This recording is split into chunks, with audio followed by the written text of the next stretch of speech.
अस्सलाम वालेकुम। Programme special talk के साथ मियां सैफुर रहमान हाजिर खिदमत। कश्मीर का रिश्ता हुआ ज़ख्म और दुनिया भर का जो आलमी अमन है, जो जिसकी हम बात अक्सर करते हैं, और जो इसके बारे में कहा जाता है कि कश्मीर जो है वो भी इस आलमी अमन के लिए ख़तरा है, और बाहर की क़ुव्वतें जो हैं जिनकी शायद कोई नेक नीति नहीं पाई जाती इस मसले को हल करने के लिए, वो उसे आराम से एक फ्लैश पॉइंट या न्यूक्लियर फ्लैश पॉइंट कह देते हैं। जी, दो ममालिक आपस में एक मुतहारब अंदाज में आमने सामने खड़े हैं, पाकिस्तान और भारत, और उसमें सबसे बड़ा मसाइल तो और भी हैं छोटे, लेकिन सबसे बड़ा कश्मीर का मसला है। और नाइंसाफ़ियों की एक लंबी दास्तान है, जुल्म नाइंसाफ़ियों की, किस तरह मुहासरा किया गया, क्लैम्प डाउन्स किए गए, हाफ विडोज़ यानी ऐसी ख़वातीन जिनके शौहरों को अगवा किया गया और उनका पता ही नहीं है कहाँ वो गुम कर दिए गए। फिर इज्तमाई कब्रें हज़ारों की तादाद में वो मिली, और पैलेट की जो बुलेट्स वो चलाई गई, और यानी कि कोई दुनिया में मिसाल ही नहीं मिलती जुल्म व जबर की और रियासती जबर की। और फिर सबसे बढ़ के जो 2019 में उन्होंने एक बिल्कुल गैर आइनी, एक गैर इंसानी अंदाज में, इसमें गैर कानूनी भी यानी बैन अल-अक़वामी क़वानीन की खिलाफ वर्जी करते हुए उसको हड़प करने के लिए गैर आइनी इक़दाम किया और आर्टिकल 370 को स्क्रैप किया। तो दुनिया में इस वक्त इस इतनी बड़ी कौज और एक इंसानियत का कत्लेआम कह लें, वहाँ पे जो जुल्म ढाए जा रहे हैं और इतनी बड़ी तादाद में वहाँ पे लोग जो बसने वाले हैं उनके साथ ये जबर रवा रखा जा रहा है। आवाज़ कभी कभार तो हम बुलंद करते हैं, लेकिन वो फिर दब के रह जाती है। इसके लिए कुछ तो हमारे ऐसे लोग हैं, हमारे दर्द दिल रखने वाले बाहिम्मत लोग जो आवाज़ उठाते हैं, जैसे कि जमात इस्लामी ने इसको बहुत ज़्यादा स्पीयर हेड किया है, और अल्हम्दुलिल्लाह ये काविशें, ये आवाज़, तनोमंद आवाज़ जा रही है बाहर, लेकिन और भी बहुत कुछ करना बाकी है। तो आज मैं चाह रहा हूँ कि इस मौके की मुनासबत से हमने अपने स्टूडियो में जिस मेहमान को मदऊ किया है उनका मैं तारुफ कराता हूँ। मेरी मुराद है जो हमारे साथ यहाँ तशरीफ़ फरमा है जनाब मोहम्मद अनवर गोंदल साहब। आप डिप्टी डायरेक्टर अदारा मारफ इस्लामी मंसूरा लाहौर है। गोंदल साहब, हम आपको खुश आमदीद कहते हैं जनाब, बहुत खुशी हुई कि आप तशरीफ़ लाए। गोंदल साहब, बाहर जाने का मुझे इत्तेफाक हुआ कि अक़वाम मुत्तहिदा जनरल असम्बली, तो वहाँ जाके हम जब कोई बात करते थे तो हम तो ज़ाहिर है हमारा तो कश्मीरियों के साथ दिल धड़कते हैं, पाकिस्तानियों के और उनके हमारे साथ, तो वो कुछ हमें ऐसी अजीब निगाहों से देखते थे जैसे हमने उन्हें कोई धमकी दे दी है, या कुछ लोग बिल्कुल ही अजनबी थे। यानी हमें बड़ा जोर लगा के बताना पड़ता था, वो बैरूनी जो वहाँ पे मीडिया होता था या सुफराज होते थे हमें मिलते, कि जी एक बहुत बड़ा एक मसला है, आलमी अमन को भी ख़तरा है, खित्ते के अमन को भी ख़तरा है, तो आप सिर्फ कह देते हैं जी फ्लैश पॉइंट और ये इसको रोका जाए। तो जनाब, इसके लिए जो काविशें हो भी रही हैं, मैं कोई नाउमीद नहीं हूँ, लेकिन मेरा ख्याल है जिस हद तक ये जबर रवा रखा जा रहा है उसमें बैन अल-अक़वामी क़ुव्वतों की भी कोई बदनीति दिखाई दे रही है, उसमें हमें मुझे कभी कभी लगता है कोई कमी रह गई है शायद। तो जनाब बिस्मिल्लाह करें। बिस्मिल्लाहिर्रहमानिर्रहीम। मोहतरम, ये कश्मीर का मसला बहुत पुराना मसला है। ठीक है। और जब 3 सदी कबल मसीह में यहाँ एक हुकूमत थी, उसके बाद मुगलिया दौर की हुकूमत रही, फिर अंग्रेज़ आ गए, तो और फिर अंग्रेज़ों ने ही जो है 75 लाख में गुलाब सिंह को ये कश्मीर बेच दिया। जी जी। और यूँ ये सिलसिला चलता रहा। गुलाब सिंह के बाद उसका बेटा रणबीर सिंह, और फिर और ये जो लोग आते रहे। ये गुलाब सिंह थे कि हरी सिंह थे? हरी सिंह उसका बेटा था। उसका बेटा था। हरी सिंह तो बेटा था, गुलाब सिंह रणबीर के बाद हरी सिंह। ठीक है, ठीक है। हरी सिंह का है, गुलाब सिंह को बेचा ना। जी बिल्कुल ऐसे। गुलाब सिंह जब चला गया तो रणबीर के उसके बाद जो है वो है प्रताप सिंह और फिर हरी सिंह आया, और सिक्का भी शायद राजुल वक्त था, वो नानक शाही वही था। ठीक है। बहरहाल ये कश्मीर का मसला, लेकिन जब पाक बर्र-ए-सगीर की तकसीम हुई तो उस वक्त इस मसले को सुलगता हुआ छोड़ दिया गया।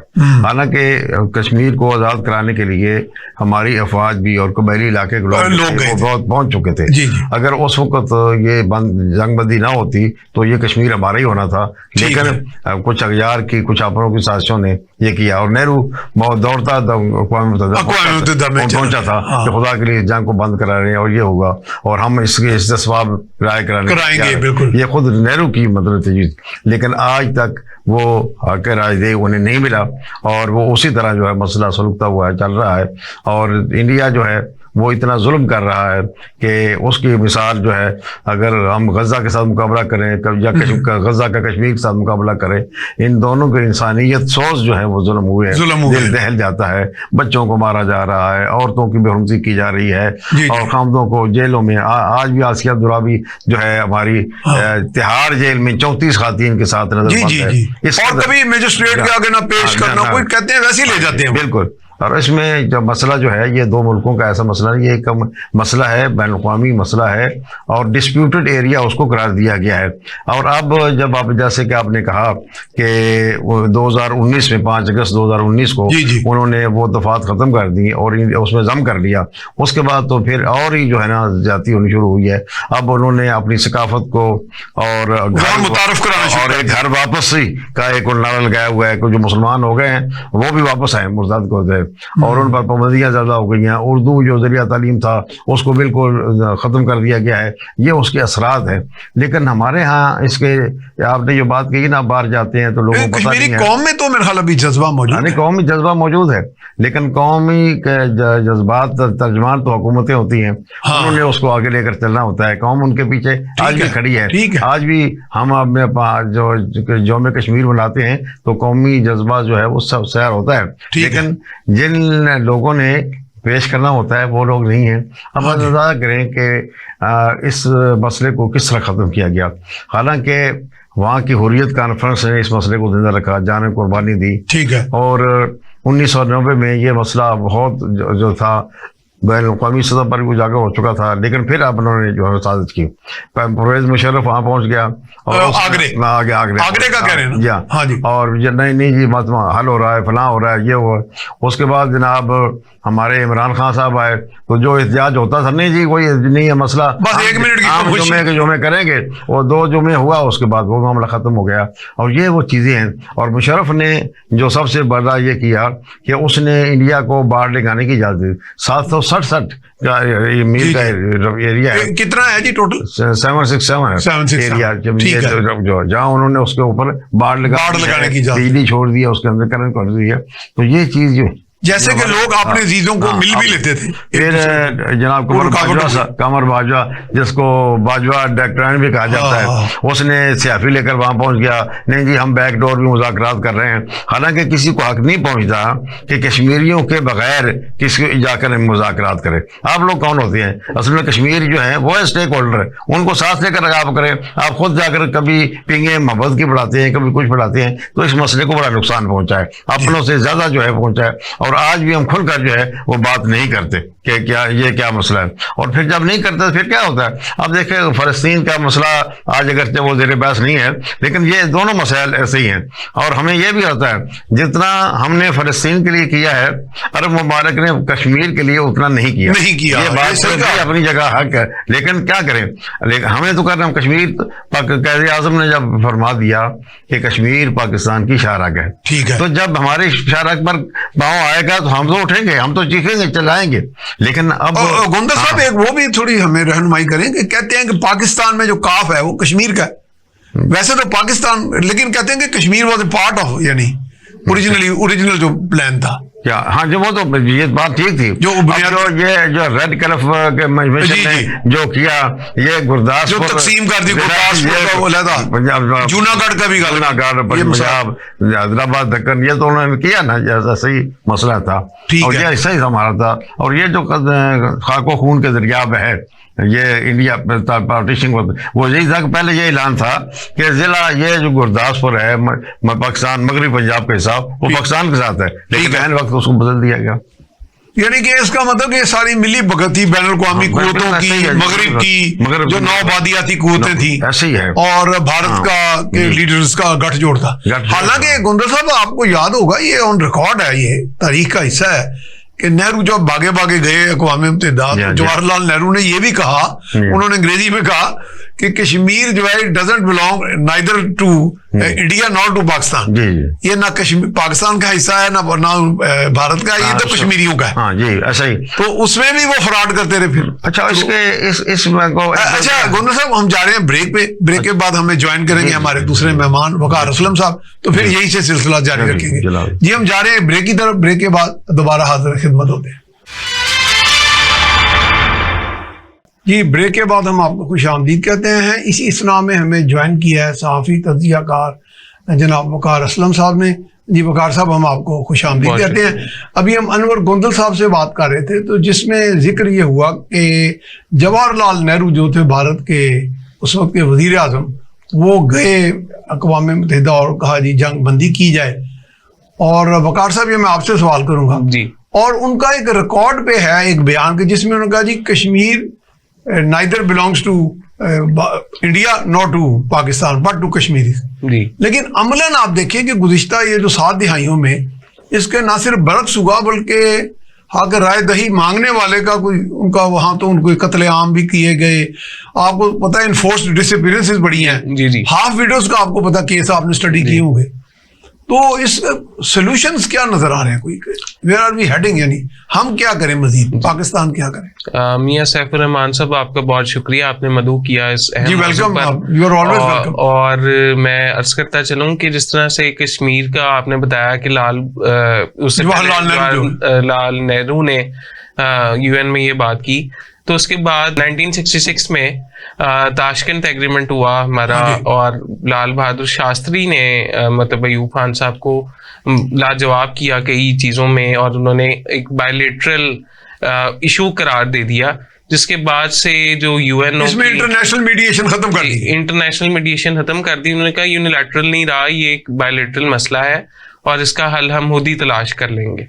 और उसके बाद से हमने देखा कि मतलब यूएनओ की जो रेजोल्यूशन 47 थी वो बिल्कुल मतलब बेसूद नजर आई हमें। उसके बाद 90s में चल जाएं तो मियां नवाज शरीफ और ने काजी हुसैन अहमद के जो उन्होंने हाथों की जंजीर बनाकर एक प्रोटेस्ट स्टार्ट किया था, कि यकजहती की तहरीक चलाई थी, उसने एक जान फूंकी इस मसले में, वरना हम इसे मतलब फरामोश कर चुके थे। तो उसमें काजी हुसैन अहमद का और जमात इस्लामी का बहुत बड़ा किरदार था, और उस पे फिर नवाज शरीफ को भी इसे 5 फरवरी को डिक्लेयर करना पड़ा। जी 5 फरवरी उसी के बाद डिक्लेयर किया गया। उन्होंने जो 5 फरवरी मतलब 1989 में जो शहादतें हुई थी, उस पर काजी हुसैन अहमद ने बड़ा मोबिलाइज किया था, जमात इस्लामी का बड़ा रोल था उसमें। फिर उस वक्त नवाज शरीफ इलेक्ट हुए थे प्राइम मिनिस्टर, तो नवाज शरीफ को भी जाकर उनकी डिमांड्स में ये था कि मतलब इस दिन को कमेमोरेट किया जाए और हम कश्मीरियों के साथ इजहार यकजहती करें। तब जाकर गवर्नमेंट ने ये किया, और फिर पीपल्स पार्टी की गवर्नमेंट आई 93 में, उसने भी यूएनओ में कश्मीर के मामले को बड़ा बावाज़े बुलंद उजागर किया। तो मामला ये है कि ताशकंद एग्रीमेंट जब हमने किया और हमें इसको हमने 2 तरफा बना दिया। जी 2 तरफा बनाना पड़ा, और मतलब उससे पहले जिब्राल्टर में की कार्रवाई के बाद, और फिर जो भारत का यहाँ पर उसने यलगार की, वहां पर भी हम स्ट्रेटेजिकली मामलात को नहीं देख सके और मतलब सफारतकारी बेहतर नहीं कर सके कि हम यूएनओ को हमारे पास बहुत अच्छा चांस आ सकता था कि हम कश्मीर भी हासिल कर लेते। जब 65 की वॉर इंडिया की तरफ से की गई, तो उसमें मतलब एक रशियन फिलोसफर हैं लियो टॉल्स्टॉय, उनका एक फिक्शन हिस्टोरिकल नॉवल है वॉर एंड पीस। उसमें वो ये बताते हैं कि शोरा अफाक नॉवल है उनका, और उसमें उन्होंने हिस्टोरिकल फैक्ट्स बहुत कवर किए हैं, मतलब फिक्शन कहते कहते हिस्टोरिकल इवेंट्स को बड़ा तस्करा किया। तो भुट्टो साहब भी उस वक्त यही चाह रहे थे, और उन चीजों पर हम प्ले नहीं कर सके, उस वक्त वो फॉरेन मिनिस्टर थे। तो हमें ये चाहिए था कि मतलब हम थोड़ा स्ट्रेटेजिकली लेके चलते, जिस तरह जवाहरलाल नेहरू ने खुद कह दिया था यूएनओ में कि मतलब ना हमारा हक है ना पाकिस्तान का हक है, तो फिर प्लेबिसाइड की तरफ बात जा सकती थी। लेकिन अब तो हक खुदरादियत का गला पूरी तरह से घोंट दिया गया है, जो एब्रोगेट किया गया 2019 में कश्मीर का आर्टिकल 370 और इसका आर्टिकल उसका 35 ए जो है, उसको कॉन्स्टिट्यूशन लिखी है अम्बेडकर ने इंडिया की। अम्बेडकर बड़े मतलब स्कॉलर समझे जाते थे, तो उनको उन्होंने ये 35 से लिखने से इनकार कर दिया था। लेकिन इसको अब गोपाल स्वामी ने लिखा, मतलब पूरी कॉन्स्टिट्यूशन अम्बेडकर ने लिखी, लेकिन ये भी एक फन फैक्ट है कि अम्बेडकर ने वो 35 से लिखने से इनकार कर दिया था, और अब उसको एब्रोगेट करके इंडिया ने मतलब अपने ही पैरों पे कुल्हाड़ी मारी थी, और उस पर भी प्ले किया जा सकता था, लेकिन खान साहब ने उस तरह से उस इशू को नहीं वो केटर कर सके मेरे नजदीक। अच्छा गुंदर साहब, ये हम बाज़ औक़ात तो सिर्फ हुकूमतों पे ही लगा देते हैं ना इल्ज़ाम कि जी हुकूमत ने इसको सही तरह, वो आपकी बात सही है कि लीडर ने, किसी ने एक आवाज़ को लेके चलना है ना आगे, उनको शम्मा जलानी तो उसी ने हाथ में मशल बरदार। हमारे यहाँ उस तरह के मशल बरदार आए भी, एक तहरीकें भी आई, कोशिश भी की गई, लेकिन ये आवाज़ कभी दब जाती है, या फिर अब एक तवाना आवाज़ जो उसको एक तसलसल नहीं हम दे सके शायद। असल बात यह है कि अब आपको उम्मीद नजर आ रही है कुछ? बात यह है, जैसे आज ही जमात इस्लामी का भी बहुत बड़ा यहाँ पे, जमात इस्लामी तो खैर हर साल वो करते हैं। जब काजी साहब ने इसको शुरू किया था, ठीक है, तो उसके बाद हर साल जमात इस्लामी इसको एक बहुत रैलियां भी इंतजाम करती है। कौमी कॉन्फ्रेंस अभी परसों कश्मीर कॉन्फ्रेंस हमने की है, और लोगों को इस पर कई दफ़ा जमा भी किया है, और इस काज के लिए यहाँ हमारे यहाँ भी एक कश्मीर कमेटी जो है ना वो बनी, लेकिन कश्मीर कमेटी जो है वो बस कमेटी बराए कमेटी थी, ठीक है, उसने भी कोई अपना पार्ट जो है ना अदा नहीं किया। वो तो ऐशो इशरत के लिए बनाई थी अपने शेख रशीद साहब पहले मजे लेते रहे, फिर अली मीर गंडापुर लेते रहे, मौलाना साहब भी रहे। कोई जमाने में कुछ थोड़ी बहुत हिलचुल थी, अब वो भी जो है ना बिल्कुल वो कमेटी कहाँ गई और वो क्या करती है उसका कुछ पता नहीं है। लोकल सियासत में वो कमेटी वाले ज्यादा इन्वॉल्व जो है वो जाते हैं। तो जरूरत तो इस उम्र की है कि कौमी इस जज्बे को जो है उससे फ़ायदा उठाया जाए, और गवर्नमेंट इसको लेकर उठे, और सफारती सतह पर भी जाकर मुज़ाकरात करे कि ये हमारा मसला है और उसको हल करे। लेकिन हम भी बहुत कमज़ोर आवाज़ के साथ सफारती सतह पर भी, और ये हमने लगाए हुआ है कि हम सियासी और सफारती और जो है अखलाकी अदा करेंगे हम उनको। हालांकि ऐसी बात नहीं है, आप जरा उठकर बात करें और करें। आप हमास की हमारे सामने मिसाल है, लोग कहते हैं कि इन्होंने क्यों जो लड़ाई अपने, उन्होंने आज कर दिखाया है। आज फिर ट्रंप का आज बयान आया है, इसमें कौम को पूरी को आज भी हमारी वजारत खारजा कहाँ सोई है, वो क्यों आगे बढ़कर बयान, ट्रंप साहब ये कैसे हो सकता है कि आप कहें कि गजा से फलस्तीनी चले जाए? फलस्तीन क्यों, फलस्तीनियों का तो मुल्क है, वो तो उनका वतन है, वो चले जाए, जो बाहर से आकर घुस बैठे उनको आप निकाले। तो ट्रंप साहब अपनी असली हालत में जो उनके बारे में था ना वही उस पर आ रहे हैं, और यही वो बात काम करते हैं। तो अब कश्मीर का देखे ना, कश्मीर के कई ऐसे मरहले रहा है जब बुरहान वानी की शहादत हुई है। बुरहान वानी ने उसकी शहादत ने एक नया जज्बा दिया, नौजवान उठे और कर दिया इस तहरीक को। लेकिन फिर हमारे लोग जो हैं उन्होंने फिर कभी इंडिया से दोस्ती और कभी की, और ये जो है ना ऐसा कि जनाब ये मामला तो चलते रहते हैं, हमें हमारा मुल्क है, हमें तिजारत करनी चाहिए, कुछ करनी चाहिए। जब आप तिजारत करेंगे तो उन कश्मीरी लोगों पर क्या गुजरेगी? ठीक है जी, जो इतनी कुर्बानियां दे रहे हैं, और आप आलू और टमाटर लेकर ये उनके जख्मों पर नमक छिड़कना चाहते हैं, ये बात नहीं होनी चाहिए। सही बात। और इसलिए इस कौम को हम तो जिंदा रखेंगे, मसले को हम इतने आसानी से इनको इजाजत नहीं देंगे। अच्छा वकार साहब, जैसे पाकिस्तान इस वक्त गैर मुस्तकिल रुकन है सलामती काउंसिल का, जी, यानी कि 5वीं-6वीं मरतबा हुआ शायद, तो इसमें एक चीज की गुंजाइश तो मौजूद है। आपने ठीक कहा कि वो हमने ताशकंद डिक्लेरेशन में इसको दो तरफा बना दिया, बाइलेटरल, लेकिन मेरे साथ वो अगले रोज एक प्रोग्राम में एडिशनल फॉरेन सेक्रेटरी थे, वो कह रहे थे कि जो सलामती काउंसिल की करारदाद हो, फिर अक़वाम मुत्तहिदा की जनरल असेंबली की भी करारदादें हैं जी, वो अभी तक उनकी मनसूखी नहीं हुई, उनकी तनसीख नहीं हुई, वो इन प्लेस है।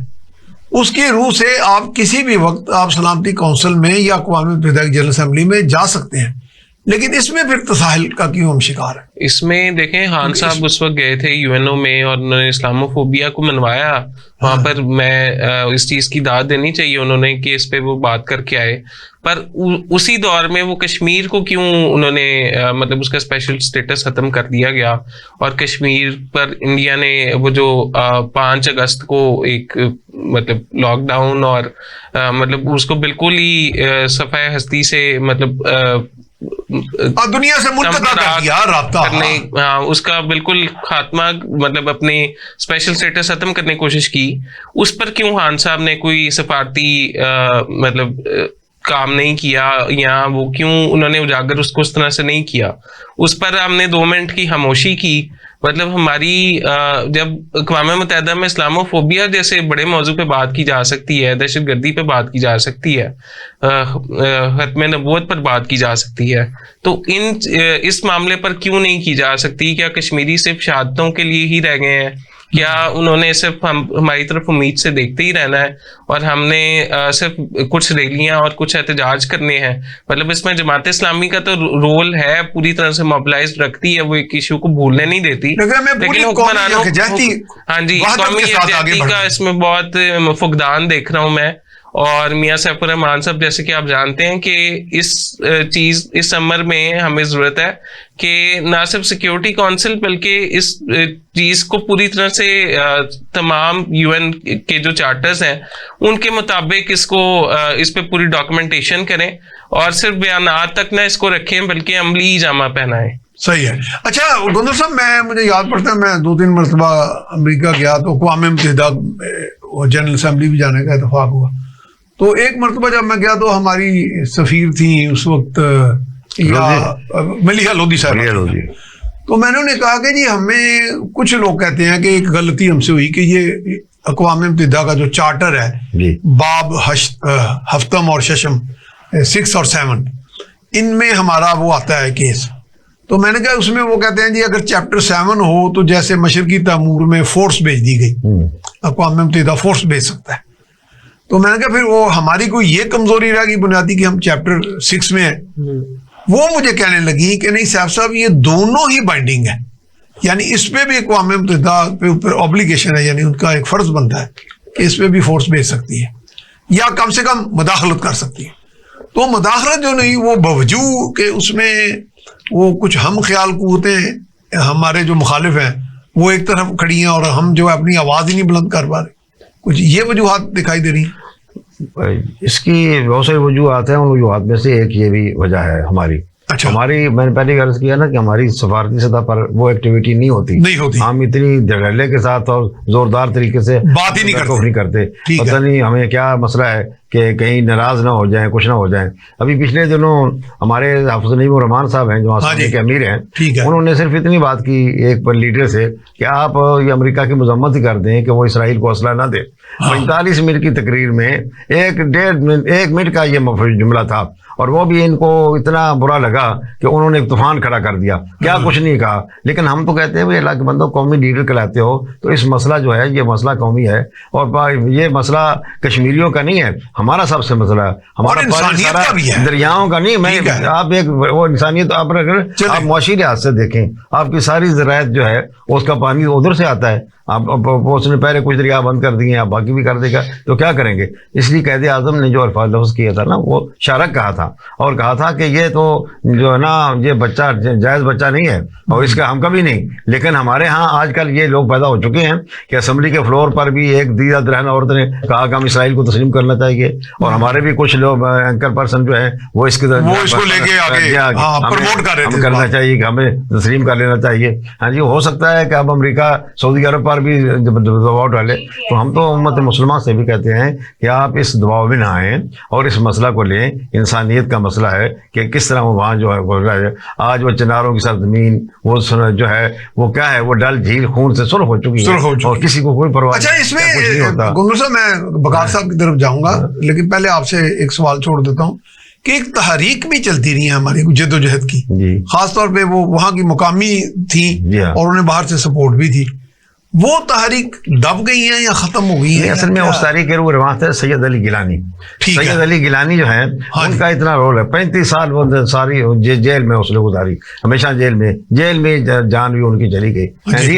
लेकिन हम नेल्सन मंडेला, ये जैसे यासीन मलिक हुए, नेल्सन मंडेला का जिक्र करते हैं ना कभी, सैयद अली गिलानी की जद्दोजहद के देखें कि बैन अवी सतह पर उसको करना किया रखे, वो शख्स ने कितनी जद्दोजहद की है, और वो रूह रवां थे, ये थे वो थे।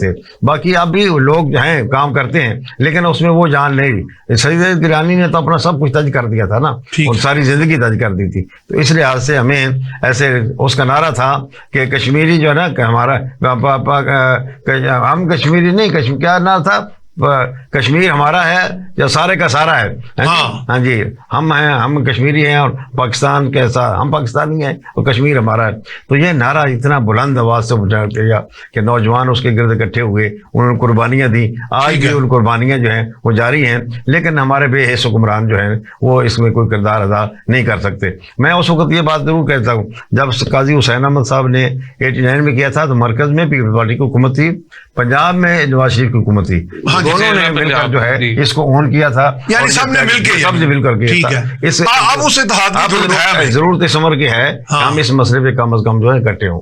ठीक है। अच्छा वकार साहब, दुनिया में कब तक जबर की भी एक उम्र होती है ना, जबर और रियासती जो दहशतगर्दी जो वहां रवा रखी जा रही है, आखिर तो ये इसका कोई अंजाम तो होगा ना, ये रिवर्स तो होगी जी। ये ऐसे तो नहीं, हर इंसानी तारीख देखें, जबर भी हुआ, सब कुछ हुआ, लेकिन आजादी की तहरीकें इस तरह दबाई तो नहीं जा सकती ज्यादा देर। बिल्कुल, आजादी की तहरीकें 7 दहाइयां गुजर गई, 1 दहाई और गुजर गई, और हुर्रियत रहनुमाओं की बड़ी काविशें हैं इसमें। लेकिन पाकिस्तान की तरफ से जब तक इसको मिलिटरीली हल करने की तरफ हम जाते रहेंगे तो हल नहीं निकले। मेरा ख्याल में यही बात करना चाह रहा था, आपने जरा ओपन कर दी कि तहरीक जो है वो तो फिर जद्दोजहद उसमें मिलिटरीली भी होती है, रेजिस्टेंस एक मोमेंट रहनी चाहिए।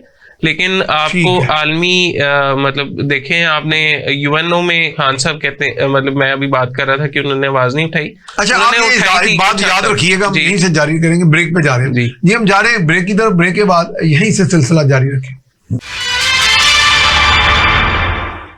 जी। ब्रेक के बाद हम आपको खुशामदीद कहते हैं। हमारे साथ मौजूद हैं जनाब मोहम्मद अनवर गोंदल साहब और वकार असलम साहब। वकार असलम साहब से बात हो रही थी। वकार साहब, एक बात आपने की और दुनिया में इसकी नज़ीरें मौजूद हैं, मसलन बहुत से ममालिक हैं, क्या उसकी मिसालें देनी है, इधर हमास की भी है, मुज़ाहमती तहरीक चलती रही है, आयरलैंड की देखें कितना अरसा वो चली, तो लेकिन उन्होंने अपनी पोजीशन ऑफ स्ट्रेंथ के साथ फिर बार्गेन किया ना दूसरे फरीक के साथ। तो जहां पे एक फरीक इतना कमजोर कर दिया जाए और नातवा हो और उसकी पोजीशन ना हो इतनी ताकत की, वो फिर बार्गेन भी नहीं कर सकता ना जी। इसमें मैं अर्ज करता चलूं कि जिस तरह मैं कह रहा था कि खान साहब ने कोशिश नहीं की, थोड़ी बहुत कोशिश उन्होंने की थी। उन्होंने वो ये की थी कि जब ये एब्रोगेशन हुई थी 370 की, तो खान साहब ने ये कहा था कि हमने यूएन में बात की है और पाकिस्तान ऑफिस ने इस पर मतलब बहस की है, और बहस के बाद यूएन ने ना 2 नॉन बाइनरी चार्टर्स जो जारी किए थे। नॉन बाइनरी का फायदा ही किसी तौर पे नहीं है, जिस तरह वो आपने शशम की बात की थी, यानी नॉन बाइंडिंग है, नॉन बाइंडिंग है। नॉन बाइंडिंग पे वो फोर्सेस ना भेज सकते हैं, बस एक सिंबॉलिक किस्म का एहतजाज है। तो वो उस पर कोई, मैं इसको कामयाब सफारतकारी नहीं समझता। और जहां तक मिलिटरीली डील करने की बात है, वहां पर पोजीशन और स्ट्रेंथ देखी जाती है। जिस तरह पाकिस्तान की अगर पोजीशन और स्ट्रेंथ की बात की जाए, तो जब जिब्राल्टर हमने किया, उसके बाद जब इंडिया ने हम पर चढ़ाई की, तो वहां पर हमें ये देखना चाहिए था कि हम किस तरह से मतलब लॉबिंग करते। उस वक्त साइनो इंडियन वॉर भी बहुत सरगर्म थी, और हम चाइना से हमारे टर्म्स भी बहुत अच्छे थे, क्लैंडस्टाइन मिशन हम चला चुके थे। तो हमें तब भी स्ट्रेटेजिकली मामले को देखना चाहिए था। मतलब अगर मिलिटरीली भी आपने दुश्मन से लड़ाई करनी है तो भी आपको स्ट्रेटेजी जरूर बनानी पड़ती है, या आप एकदम से चढ़ाई नहीं कर जाते। और अगर आप इस तरह चढ़ाई करते हैं तो फिर आप उन कश्मीरियों का नुकसान करते हैं। मतलब उन पर जबरदस्त इब्दाद के पहाड़ मतलब पहले तो टूट ही रहे हैं, मजीद उन पर पैलेट गन्स चलाई जाती हैं, उन पर तशद्दुद किया जाता है। तो इस पर स्ट्रेटेजिकली जब तक इस मामले को आलमी मंजरनामे में पर नहीं फिट किया जाएगा तो ये मामला हल उस तरह से नहीं होगा, क्योंकि वो फरीक कमजोर है और हमारी कुछ जो मतलब इसमें हम मिलिटरीली जब एक्ट करते हैं तो फिर वो उनके लिए मजीद मुश्किलात का बायस बनती है। सही है। अच्छा गुंदर साहब, कानूनी ऑप्शंस भी होते हैं बैनुल-अक़वामी कवानीन में। मिसाल के तौर पे आपको पता होगा कि जैसे बैनुल-अक़वामी जो फौजदारी अदालत है, इंटरनेशनल क्रिमिनल कोर्ट, उसमें प्रोसिक्यूटर ने कहा जी नेतन्याहू के वारंट जारी किए जाएं।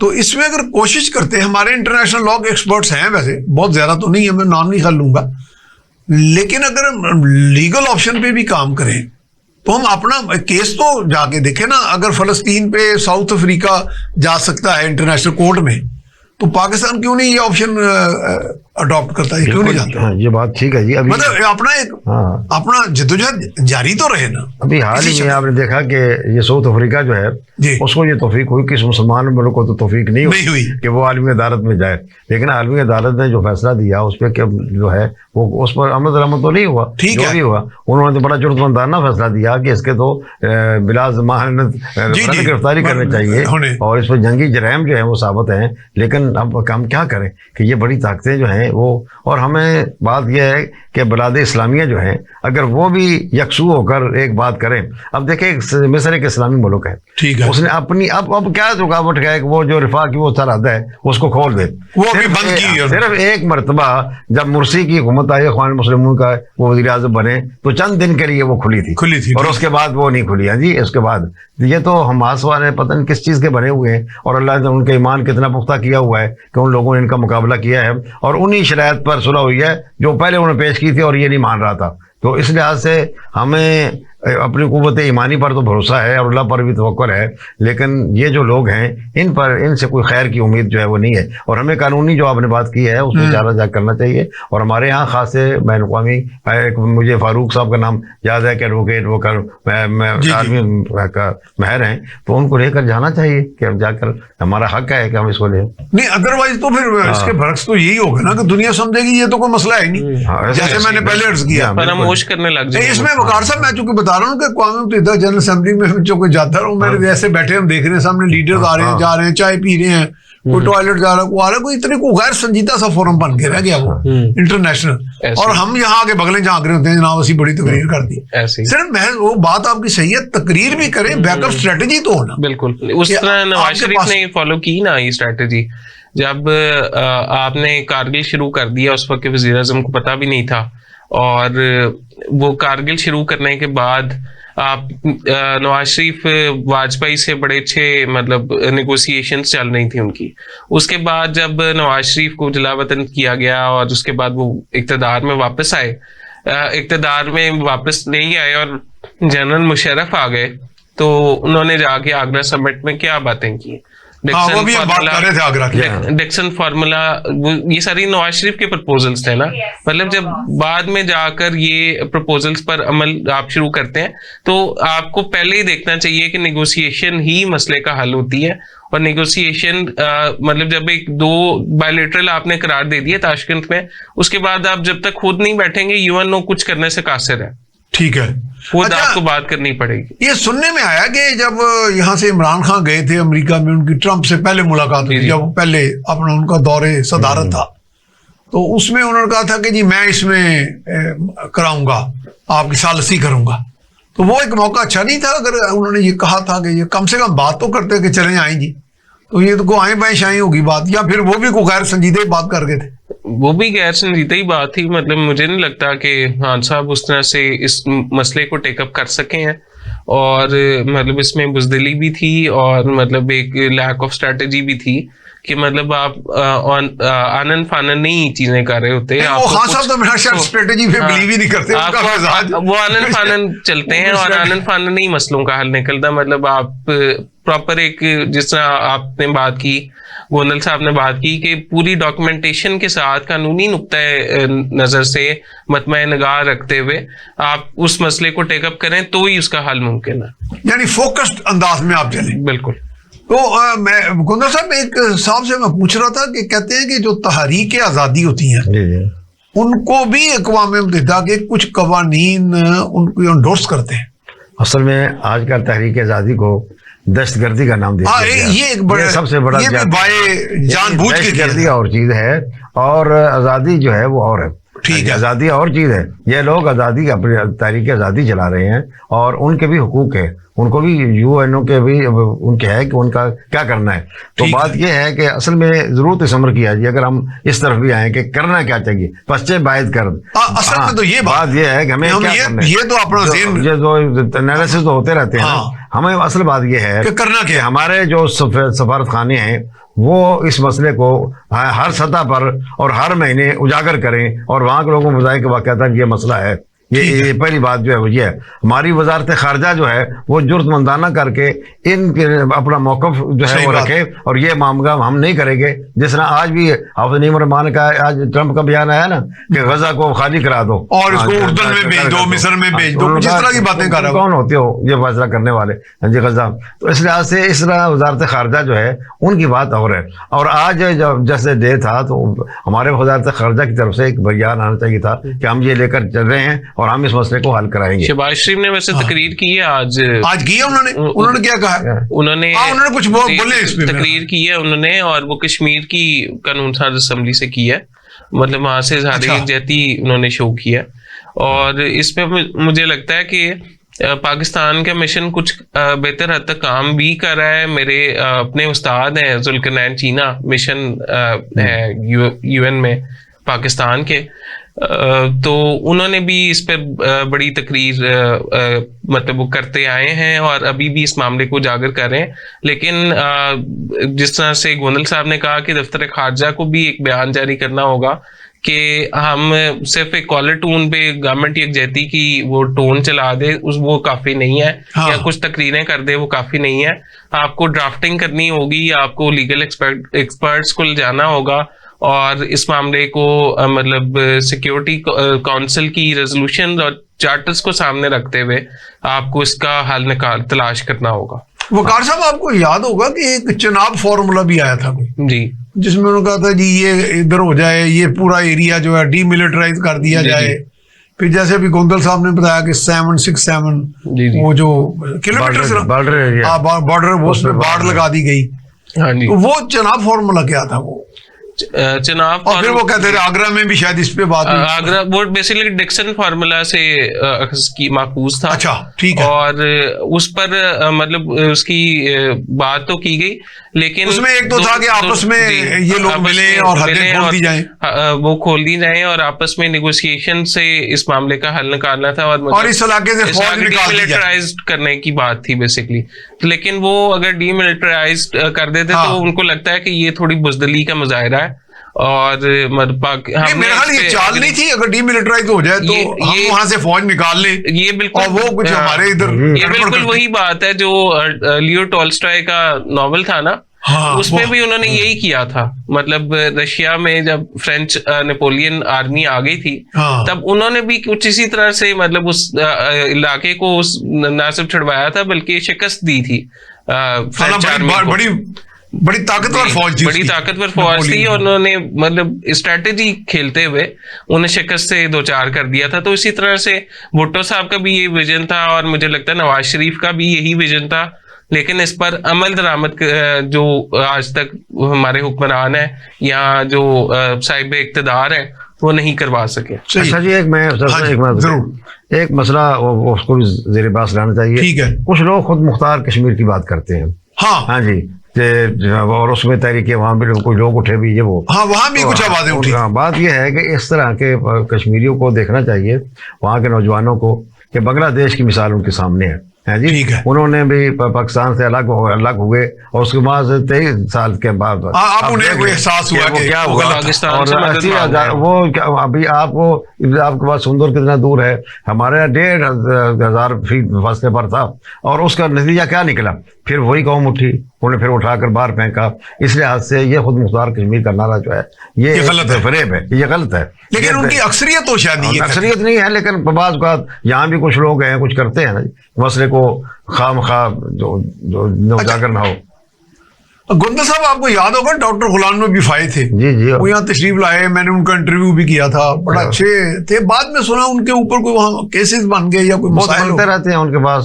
तो वो बड़ी तनोमंद आवाज थी, बाद में कोई वो उनके एक वो हमारे ठाकर साहब थे। हाँ जी, हाँ जी, उन्होंने भी इसको फॉलो करके लोग आगे जाते, तो मेरा ख्याल है नहीं, हमारा तो जहाँ भी लोग हैं जी वो तो अपना पार्ट अदा करते हैं, लेकिन बात यही है कि हमारी आवाज़ तो फिर दब जाती है ना। ये हमारे जो ज़राए इब्लाग हैं, इनको मसला उजागर करना चाहिए, इनको करना चाहिए। हमारे जो तालीमी निसाब है उसके हम बच्चों को ये बात बनानी चाहिए, मसला कश्मीर है, उसमें तो ये चीज़ नापैद है, सब कुछ कर दिया। अब हमारी नई नस्ल को पता ही नहीं कि कश्मीर का मसला भी कोई था कि नहीं। आज मैं अपने 2 छोटे पोतों को ले गया, एक 6ठी जमात में है, एक 5वीं में है जी। मैं आज कश्मीर रैली में, ठीक है, मैंने कहा ये देखें ये कश्मीर का मसला क्या है और क्या है क्या नहीं है, बच्चों को हमारे पता, उनको ज़हन-नशीन तो करना है जी। एक इतना बड़ा मसला है, देखिए इसको कहते तो हैं न्यूक्लियर फ्लैश पॉइंट, लेकिन फ्लैश पॉइंट का जो इरिटेशन है, कॉन्फ्लिक्ट्स है, उनको तो खत्म करने की कोशिश नहीं की गई। अब हमारे पास एक आखिरी मिनट है, तो ये बताएंगे जो हमारा कश्मीरी डायस्पोरा है वो भी तो मुतहरक होना चाहिए। बाहर के ममालिक में कश्मीरी बड़ी तादाद में, तो इन वो आपस में कोई इस तरह का कोई सेमिनार, कोई आवाज बुलंद करें। उनके बड़े स्टेक्स हैं बाहर के ममालिक में, मगरिब में।